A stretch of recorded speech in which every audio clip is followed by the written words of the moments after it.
want to show them damage that a Qassam could do. It's a little problem because if it lands on a house, the Israeli government has been very criticized for not taking better action to protect the people here. So if it lands on a house, they try to clean up the damage as quickly as possible. This is a synagogue. 3 weeks ago, a Qassam landed here. The damage hasn't been cleared up because the community is discussing what exactly to do with the building. They were praying in the synagogue on I forget, a Wednesday night, evening services. They left the building. 20 minutes later, a Qassam landed on the rooftop here. Oh. That's what we're seeing. What happened to the people inside? They were outside. The prayers had ended about 20 minutes earlier. The problem with the Qassam is not the explosive impact. Like you said, it's not going to blow up a house. They pack it with shrapnel. It's packed with small bore bearings that explode outward. Let's take a look here, for example. Here you can see some of the damage in the wall here. Up there you can see there. Here it exploded outward from the roof, came down, punched the hole in the fence here, and then went and pock-marked the wall. Unfortunately, they're fixing up the wall now. You can see. So the shrapnel exploded out here into the fence here.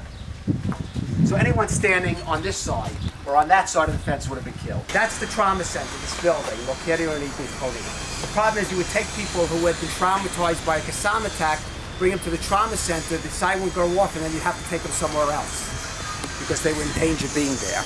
So they received money from the government to build next door. You see this kind of construction all over. 2.5 years ago, a Bedouin and his teenage son came across a Qassam in the desert outside Sderot.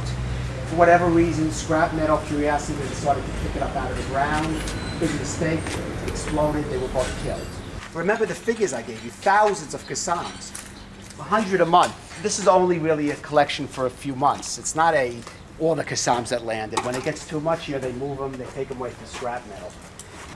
The body of the Qassam, what does it look like? See here, what does it look like? Just a pipe? Yeah, water pipe. Probably paid for by Israel or the European Union. So they're taking water pipes given to build Gaza's sewage system, which still needs a lot of building, and they make Qassams out of them. Weld fins on it. Qassam, it comes from Izzeddin el-Qassam, one of the leaders of the so-called Arab revolt in the 1930s against the British and Jews at the time. His name later became the name for the military wing of Hamas, the Izzeddin el-Qassam Brigade. What's today's date? July 3rd. What's that? July 3rd. Okay, this one landed yesterday. You see the date written on it, 2707.